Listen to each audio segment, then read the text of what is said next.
আসসালামু আলাইকুম। ইকরামুল মুসলিমিন হইতে পড়া হইতেছে 248 হযরত আবু হুরায়রা রাদিয়াল্লাহু আনহু বর্ণনা করেন যে রাসূলুল্লাহ সাল্লাল্লাহু আলাইহি ওয়াসাল্লাম ইরশাদ করিয়াছেন, উহা মুমিন ব্যক্তির শান নয় যে নিজের মুমিনা স্ত্রীর প্রতি বিদ্বেষ রাখিবে। যদি তার একটি অভ্যাস অপছন্দনীয় হয় তবে আরেকটি অভ্যাস তো পছন্দনীয় হইবে। মুসলিম। ফায়দা। রাসূলুল্লাহ সাল্লাল্লাহু আলাইহি ওয়াসাল্লাম এই হাদিসের সুন্দর সমাজ ব্যবস্থার একটি সংক্ষিপ্ত মূলনীতি বলিয়া দিয়াছেন যে একজন মানুষের মধ্যে যদি কোনো খারাপ অভ্যাস থাকে তবে তার মধ্যে কিছু ভালো অভ্যাসও থাকিবে। এমন কে হইবে যার মধ্যে মোটেই কোনো খারাপ অভ্যাস থাকিবে না, অথবা কোনো সৌন্দর্য থাকিবে না, অথবা মন্দ অভ্যাসমূহকে এড়াইয়া চলা ও সৎ গুণাবলীকে দেখা উচিত। 249 হযরত কায়েস ইবনে সাদ রাদিয়াল্লাহু তাআলা হইতে বর্ণিত আছে যে রাসূলুল্লাহ সাল্লাল্লাহু আলাইহি ওয়াসাল্লাম ইরশাদ করিয়াছেন, যদি আমি কাউকে তো কারোর সম্মুখে সেজদা করিবার হুকুম করিতাম তবে মহিলাদেরকে হুকুম করিতাম যে তারা যেন নিজেদের স্বামীদেরকে সেজদা করে, এবং উহা ওই হকের কারণে যা আল্লাহ তাআলা তাদের উপর তাদের স্বামীদের জন্য নির্ধারণ করিয়া দিয়াছেন। আবু দাউদ।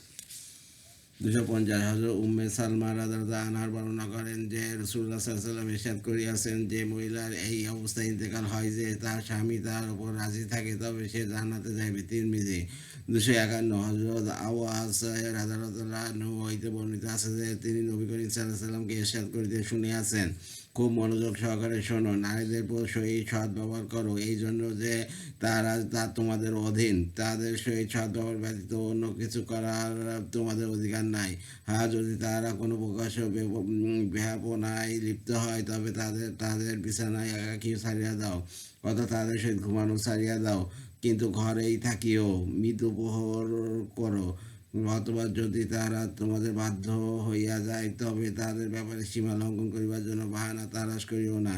খুব মনোযোগ সহকারে শোনো, তোমাদের হক তোমাদের বিবিদের ওপর আছে, এমনইভাবে তোমাদের বিবিদেরও তোমাদের ওপর হক আছে। তোমাদের হক তাদের ওপর এই যে তারা তোমাদের বিছানার ওপর কোনো এমন ব্যক্তিকে আসতে না দেয় যার আশা তোমাদের অপছন্দ, আর না তারা তোমাদের ঘরে তোমাদের অনুমতি ছাড়া কাউকে আসতে দেবে। খুব মনোযোগ সহকারে শোনো, এই নারীদের তোমাদের ওপর হক এই যে তোমরা তাদের সহিত তাদের পোশাক ও তাদের খানাপিনার ব্যাপারে সৎ ব্যবহার করো, অর্থাৎ নিজেদের সামর্থ্য অনুযায়ী তাদের জন্য এইসব জিনিসের ব্যবস্থা করতে থাকো। তিরমিজি। 252 হযরত আব্দুল্লাহ ইবনে উমর রাদিয়াল্লাহু আনহু বর্ণনা করেন যে রাসূলুল্লাহ সাল্লাল্লাহু আলাইহি ওয়াসাল্লাম ইরশাদ করিয়াছেন, শ্রমিকের ঘাম শুকিয়ে যাওয়ার আগে তার পারিশ্রমিক দিয়া দাও। ইবনে মাজাহ। আত্মীয়তা বজায় রাখা। কোরআনের আয়াত।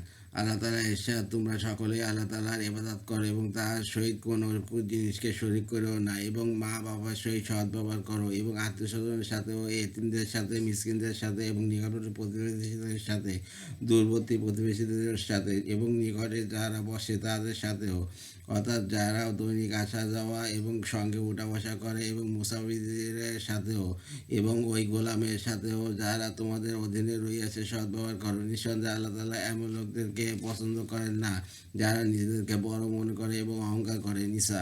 ফায়দা। নিকটের প্রতিবেশী দ্বারা উদ্দেশ্য হইল ওই প্রতিবেশী যে নিকটে থাকে তার সহিত আত্মীয়তাও আছে, এবং দূরের প্রতিবেশী দ্বারা উদ্দেশ্য ওই প্রতিবেশী যার সহিত আত্মীয়তা নাই। আরেক অর্থ ইহাও হইতে পারে যে নিকটের প্রতিবেশী দ্বারা উদ্দেশ্য যার দরজা নিজের দরজার কাছাকাছি, আর দূরের প্রতিবেশী হইল যার দরজা দূরে। মুসাফির দ্বারা উদ্দেশ্য সফরের সঙ্গী, অর্থাৎ আর মুসাফির, মেহমান এবং অভাবী মুসাফির। কাশফুর রহমান। এক জায়গায় ইরশাদ আছে, আল্লাহ তাআলা ইনসাফ ও এহসান ও আত্মীয়তার সহিত সৎ ব্যবহার হুকুম করেন এবং বেহাপনা ও মন্দ কথা ও জুলুম হইতে নিষেধ করেন। তোমাদেরকে আল্লাহ তাআলা এই জন্য নসিহত করেন যাহাতে তোমরা নসিহত কবুল করো। নাল। হাদিস শরীফ। 253 হযরত আবু দারদা রাদিয়াল্লাহু আনহু বলেন, রাসূলুল্লাহ সাল্লাল্লাহু আলাইহি ওয়াসাল্লামকে ইরশাদ করিতে শুনিয়াছি, পিতা জান্নাতের দরজাসমূহের মধ্য হইতে উত্তম দরজা, অতএব তোমরা তোমরা তোমার ইচ্ছা তার অবাধ্যতা করিয়া এবং তার মনে কষ্ট দিয়া এই দরজাকে ধ্বংস করিয়া দিতে পারো, অথবা তার বাধ্যগত থাকিয়া ও তাকে সন্তুষ্ট রাখিয়া এই দরজাকে রক্ষা করিতে পারো। তিরমিজি। 254 হযরত আব্দুল্লাহ ইবনে আমর রাদিয়াল্লাহু আনহু বর্ণনা করেন যে রাসূলুল্লাহ সাল্লাল্লাহু আলাইহি ওয়াসাল্লাম ইরশাদ করিয়াছেন, আল্লাহ তাআলার সন্তুষ্টি পিতার সন্তুষ্টির মধ্যে রহিয়াছে, আর আল্লাহ তাআলার অসন্তুষ্টি পিতার অসন্তুষ্টির মধ্যে রহিয়াছে। তিরমিজি। 255 হযরত আব্দুল্লাহ ইবনে উমর রাদিয়াল্লাহু আনহু বলেন, আমি রাসূলুল্লাহ সাল্লাল্লাহু আলাইহি ওয়াসাল্লামকে ইরশাদ করিতে শুনিয়াছি, সবচেয়ে বড় নেকি এই যে পুত্র পিতার ইন্তেকালের পর পিতার সহিত যারা সম্পর্ক রাখিত তাদের সহিত সদ্ব্যবহার করে। মুসলিম। 256 হযরত আব্দুল্লাহ ইবনে ওমর রাদিয়াল্লাহু আনহু বলেন, আমি রাসূলুল্লাহ সাল্লাল্লাহু আলাইহি ওয়াসাল্লামকে ইরশাদ করিতে শুনিয়াছি, যে ব্যক্তি নিজ পিতার ইন্তেকালের পর যখন তিনি কবরে থাকেন তার প্রতি সহিত সদ্ব্যবহার করিতে চায়, তার উচিত সে যেন আপন পিতার ভাইদের সহিত সদ্ব্যবহার করে। ইবনে হিব্বান। 257 হযরত আনাস ইবনে মালিক রাদিয়াল্লাহু আনহু বর্ণনা করেন যে রাসূলুল্লাহ সাল্লাল্লাহু আলাইহি ওয়াসাল্লাম ইরশাদ করিয়াছেন, যে ব্যক্তি ইহা পছন্দ করে যে তার আয়ু দীর্ঘ হোক এবং তার রিজিক বাড়াইয়া দেওয়া হোক, সে যেন পিতামাতার সহিত সদ্ব্যবহার করে এবং আত্মীয়স্বজনের সহিত সম্পর্ক বজায় রাখে। মুসনাদে আহমদ। 258 হযরত মুআয রাদিয়াল্লাহু আনহু হইতে বর্ণিত আছে যে রাসূলুল্লাহ সাল্লাল্লাহু আলাইহি ওয়াসাল্লাম ইরশাদ করিয়াছেন, যে ব্যক্তি পিতামাতার সহিত ভালো ব্যবহার করিয়াছে তার জন্য সুসংবাদ যে আল্লাহ তাআলা তার আয়ু বৃদ্ধি করিয়া দিবেন। মুসনাদে আহমদে। 259 হযরত আবু উসাইদ মালিক ইবনে রাবিয়া সাইদি রাদিয়াল্লাহু আনহু বলেন, আমি রাসূলুল্লাহ সাল্লাল্লাহু আলাইহি ওয়াসাল্লামের খেদমতে উপস্থিত ছিলাম।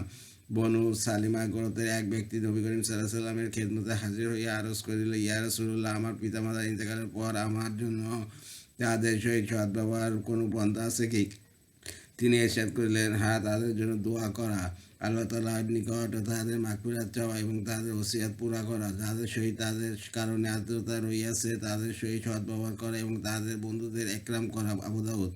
260 হযরত মালিক এবং অথবা ইবনে মালিক রাদিয়াল্লাহু আনহু হইতে বর্ণিত আছে যে তিনি নবী করিম সাল্লাল্লাহু আলাইহি ওয়াসাল্লামকে ইরশাদ করিতে শুনিয়াছেন, যে ব্যক্তি নিজ পিতা মাতা এবং কিংবা তাদের মধ্য হইতে একজনকে পাইল অথবা তাদের সহিত অন্যায় আচরণ করিল, ওই ব্যক্তি দোজখে প্রবেশ করিবে এবং তাহাকে আল্লাহ তাআলা আপন রহমত হইতে দূর করিয়া দিবেন।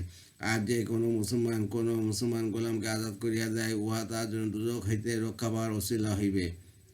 তারগিব। 261 হযরত আবু হুরায়রা রাদিয়াল্লাহু আনহু হইতে বর্ণিত আছে যে নবী করিম সাল্লাল্লাহু আলাইহি ওয়াসাল্লাম ইরশাদ করিয়াছেন, ওই ব্যক্তি লাঞ্ছিত অপমানিত হোক, পুনরায় লাঞ্ছিত অপমানিত হোক, পুনরায় লাঞ্ছিত অপমানিত হোক। আরজ করা হইল, ইয়া রাসূলুল্লাহ, কে লাঞ্ছিত অপমানিত হোক? তিনি ইরশাদ করিলেন, যে ব্যক্তি নিজ পিতামাতার মধ্য হইতে কোনো একজনকে এবং উভয়কে বৃদ্ধ অবস্থায় পাইল অথবা তাদের খেদমতের দ্বারা তাদের অন্তরকে খুশি করিয়া জান্নাতে দাখিল হইল না। মুসলিম।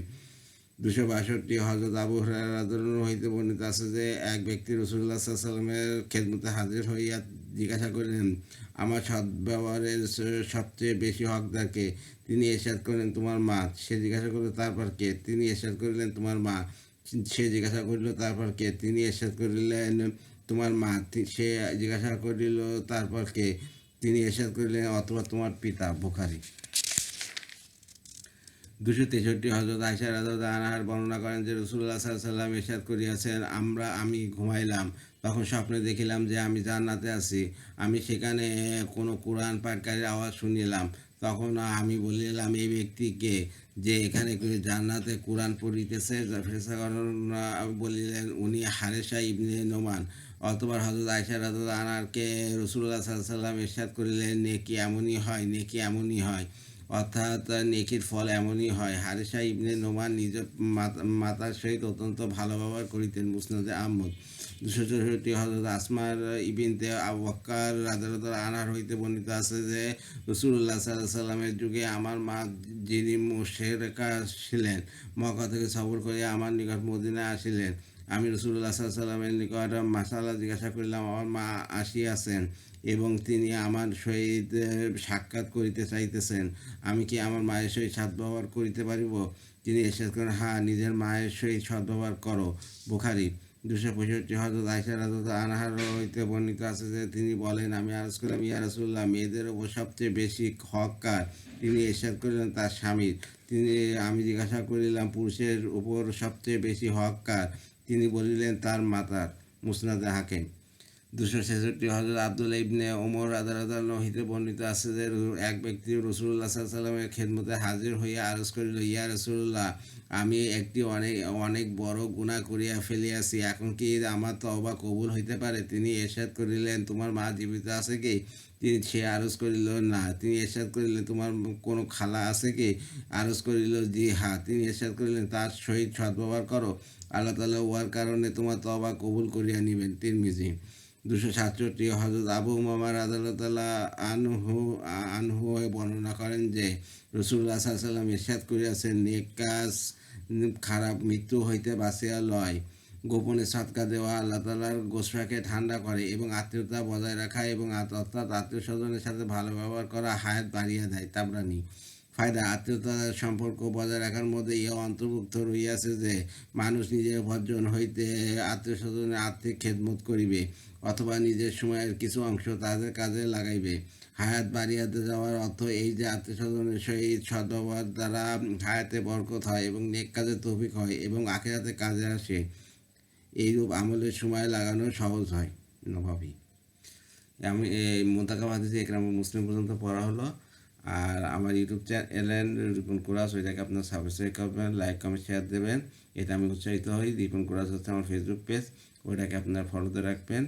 আর সবাই ভালো থাকবেন, সুস্থ থাকবেন। আল্লাহ হাফেজ।